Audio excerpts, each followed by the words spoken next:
Tu m'entends? Ouais, je t'entends, là, je suis sur Facebook, et j'ai lu un truc, là. Il paraîtrait que les féminazis woke à cheveux bleus de Netflix auraient encore ruiné notre enfance en émasculant Musclor pour en faire un monstre LGBT socialo-progressiste. Il était pas déjà gay, Musclor, dans la série des années 80? En tout cas, ce qui est sûr, c'est qu'il menait une double vie, ça on sait.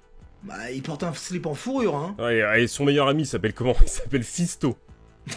Et je te parle pas de la VF avec Skeletor qui s'adresse à ses sbires comme si c'était Zaza dans la cage aux folles. Ouais, non, c'est vrai, j'avais vu les choses comme ça. Je suis sûr que c'est pas le seul truc que t'as loupé, tu vas voir. Alors tu veux qu'on fasse quoi? Une critique à chaud comme ça de la série Les Maîtres de l'Univers, Révélation, là, qui vient de sortir sur Netflix, c'est ça?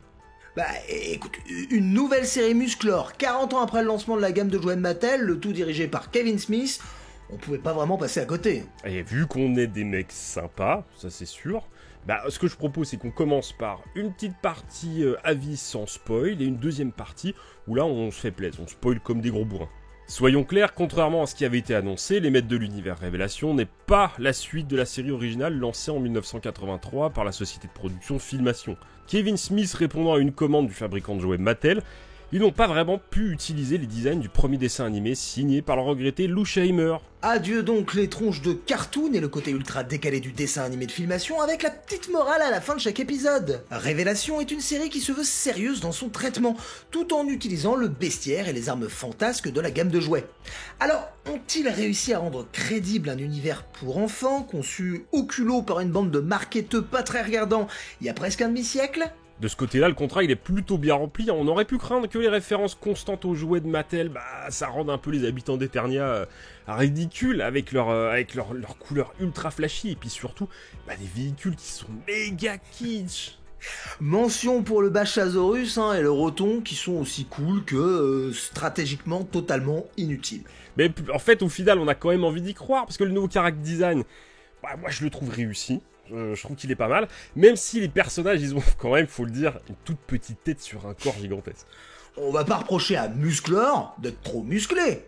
Chose particulièrement intéressante, si Kevin Smith n'avait pas la main sur les designs de Filmation, il avait cependant les droits sur tout ce que Mattel a produit depuis, et alors là, il s'est fait plaisir. La série Reboot de 2002, malheureusement jamais diffusée chez nous, avait choisi de raconter les aventures d'un jeune Musclor découvrant ses pouvoirs assez éloigné du super-héros sans faille de Filmation. Signé par Mike Young Productions, qui s'occupera plus tard de Code Lyoko, la série n'avait duré qu'une quarantaine d'épisodes sur 2 saisons, mais elle avait quand même marqué les fans par son côté plus sombre et surtout plus cohérent. Cette cohérence, elle commence par la transformation du prince Adam en Musclor. En 83, on se foutait un peu de voir un prince bodybuilder se transformer en barbare bodybuilder dans le plus grand anonymat. Là, comme en 2002, Kevin Smith préfère donc satisfaire la cohérence de son récit. Adam est un ado qui cache son identité secrète derrière les pouvoirs de la force toute puissante. Mais moi justement, j'aime bien ce côté Superman là, avec une coupe de Mireille Mathieu et en plus, il a même pas besoin des lunettes de Clark Kent. Parce que ce qu'il faut savoir, c'est que dans la série de 83, les gentils, ils sont tous malvoyants. Et puis si t'as pas compris ça, tu peux pas vraiment aimer Musclor. Ouais. Faudra peut-être parler un peu de l'histoire. Non mais sans spoiler. T'inquiète pas, on pourra se faire plaisir dans la deuxième partie. Alors c'est l'histoire d'un ado maigrichon qui ment à sa meilleure copine depuis vraiment longtemps en utilisant les pouvoirs magiques de Sailor Moon. Et puis comme c'est les journées du patrimoine, ils vont visiter un vieux château dans lequel vit une femme pigeon, mais en fait c'est un robot et les méchants saccagent la pyramide du Louvre. Ouais, c'est un bon résumé du premier épisode. Merci. Bon, tu permets quand même que je fasse 2-3 précisions ? Ouais, vas-y, je t'en supplie. Révélation démarre en offrant un final plutôt surprenant aux premières aventures de Musclor. Le combat entre le héros d'Eternia et l'infâme Skeletor nous est montré dans le détail avec au passage un joli twist qui sert de véritable point de départ à cette nouvelle série. Ce sera surtout l'occasion de revoir un bon paquet de héros qui devraient rappeler des souvenirs à certains, Triclops, la sorcière blanche, Dantos, Moussor, Puantor. Bonne surprise, même si la VO reste de très bonne qualité, avec Sarah Mitchell Buffy contre les vampires en Tila et Cersei Lannister en Evelyn, l'adaptation française est particulièrement réussie.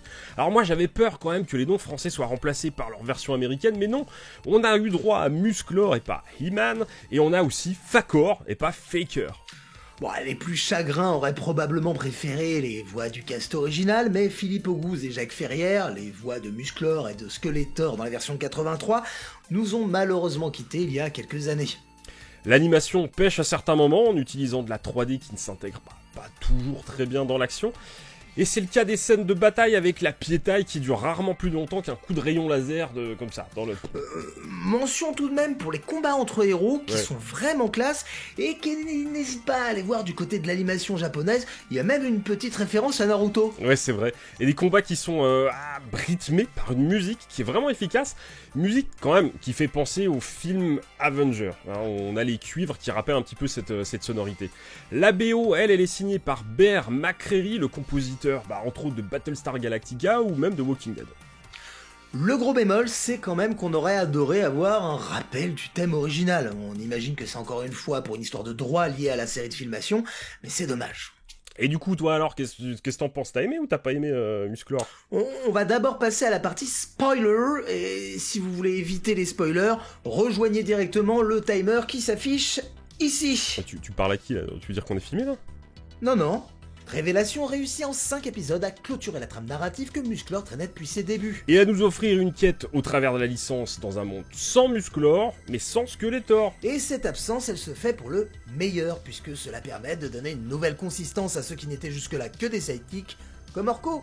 Et puis il y a un petit côté que sont-ils devenus aussi, on prend un sacré kiff à retrouver Triclops, Dantos, qui sont accompagnés d'une secte de robots assez flippants. Mention pour la petite fille robot terrifiante là avec des tentacules. Et c'est aussi l'occasion de donner de l'épaisseur au second couteau de Tila à Orko, ou Demona et le monstre. Bon, l'épaisseur du monstre, c'est plus une histoire de fourrure, parce que niveau dialogue, c'est pas encore ça. Et Kevin Smith, il remplit toutes les cases, il n'hésite pas à caler des clins d'œil assez appuyés, comme la grotte de Dagobah Scarglo, ou encore la porte elfique qui mène au paradis de Preternia de la Moria. Et Preternia, c'est l'occasion de faire plaisir aux fans les plus hardcore. Issu de la fin de la gamme de jouets, c'est un segment narratif qui n'a pas résisté à l'annulation de la série. Et d'ailleurs, les jouets sont pour la plupart restés à l'état de prototype. C'est pas le cas du mythique Playset Eternia, le plus grand de l'époque, avec même un mini funiculaire, et sa tête de tigre qui sera distribuée aux USA et en Italie, mais qui restera terriblement rare aujourd'hui.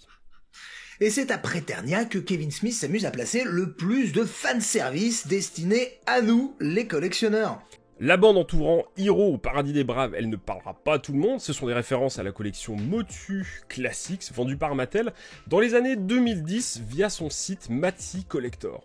Avec un format 6 pouces et des choix de personnages hyper pointus, la gamme Motuc, pour les intimes, rendait hommage à l'histoire de Musclor, avec des personnages directement issus de dessins préliminaires astucieusement ajoutés au lore officiel. C'est le cas de Vicor, issu de l'époque où Mattel préparait une gamme de jouets Conan, mais surtout Wundar, que l'on a longtemps appelé le Wonder Bread He-Man, même si on sait qu'aujourd'hui, c'était une opération commerciale de Mattel. Bref, des références ultra précises qui parleront surtout aux collectionneurs hardcore.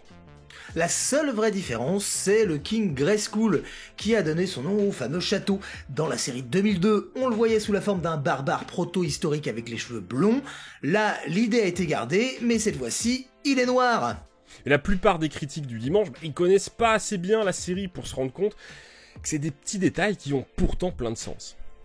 Et puis comment ne pas aborder le dernier épisode qui voit le retour du fils prodigue, qui s'apprête à rallumer la flamme de la magie sur Eternia.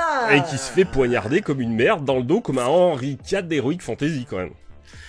Musclor peut pas exister sans Skeletor, c'est même la dualité filiale qu'on a chez Harry Potter ou Voldemort. Ouais mais là il est mort, il est par terre dans une flaque de sang. Et puis l'autre gros cliffhanger, c'est aussi la naissance de Skelegod, c'est le nouveau maître de l'univers. Bon, ça fait des semaines que les jouets nous avaient gâché la surprise de cette nouvelle version du vilain, mais c'est quand même plutôt cool. Dans la foulée, on a Demona qui trahit ses nouveaux amis, même si elle y était pas pour grand chose. Et finalement, ce que ici nous livre Kevin Smith, moi je vois ça comme une belle métaphore, tu vois, un petit peu comme tous ces fans qui sont restés dans l'attente depuis 2004, vivant dans un monde sans Musclor, comme Tila dans la série. Bon, faut qu'on arrête les spoils, les retardataires vont nous rejoindre dans 3, 2, 1... Maintenant. Révélation porte plutôt bien son nom et s'inscrit dans la plus pure tradition musclorienne tout en se permettant des évolutions drastiques. Nulle propagande progressiste, mais une bande de héros variés tentant de survivre dans un monde revisité. Seul bémol du côté de l'animation, un peu en dessous de ce que j'attendais, notamment lors des incrustations 3D. Bon, t'as réussi à t'en remettre ? Oui, ça va. Non, parce que j'ai une vidéo de ta réaction au moment de la grande révélation. T'avais l'air de souffrir, hein ? Ah, pas tant. On va voir ça. Le gros twist là, hein. Putain, c'est violent. Non mais je t'avoue que franchement je m'attendais vraiment pas à voir ça. Et puis du coup maintenant j'ai envie de voir la suite. Faudra attendre début 2022. Non mais c'est trop long, puis moi je vais acheter les jouets maintenant. Ah bah la gamme Révélation sera pas dispo avant septembre chez les bons crémiers, comme Mania Toys. Comme tous les amateurs le savent, Mattel France n'a pas l'air de s'intéresser aux différents reboots Musclor en France. Mais pourtant il y a la gamme Origine qui est super bien, avec des articulations de partout. C'est une petite merveille. Alors, si vous voulez les voir en magasin, vous pouvez envoyer un petit message au service client de Mattel, un message gentil, hein. L'adresse est dans la description, dites-leur gentiment que vous voulez revoir Musclor dans leur catalogue, et si on est quelques centaines, quelques milliers, peut-être qu'ils vont finir par réagir.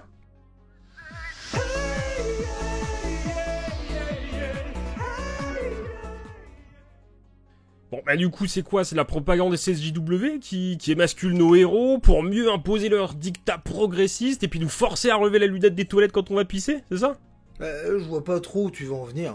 Bah connaissant Netflix qui colle des love stories lesbiennes à peu près dans toutes ses séries, bah on se doute quand même que Tila elle serait pas contre un petit peu de réconfort féminin, hein, avec sa coupe undercut que d'ailleurs je trouve très sexy.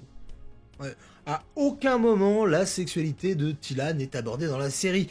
Et si le problème c'est d'avoir une femme forte qui prend la place du héros tout en muscles, bah c'était déjà le cas avec She-Ra et les princesses du pouvoir en 86. Et parmi les critiques les plus débiles que j'ai pu lire, certains reprochent à Tila de Révélation de porter un pantalon. Ouais, non mais ça a pas de sens, mais moi du coup je dis quoi à ma gamine? Bah le jour où elle me dit qu'elle veut se raser le crâne et puis se mettre à la muscu. Bah tu devrais être content. Mais pourquoi? Bah si ta fille se prend pour Tila, c'est que toi t'es le maître d'armes. Et ça veut dire que je dois plus jamais me laisser pousser la moustache, sinon la petite elle va virer Goudou? Bah c'est pas moi qui l'ai dit, c'est internet hein. Bon, ouais. Bah c'était sympa ce nouveau format. Oui, enfin, on va quand même piquer le nom à Benzaï et puis bah le concept est usul. Hein. Bon, on n'aura qu'à dire que c'est un hommage, tu vois, c'est pas une révélation.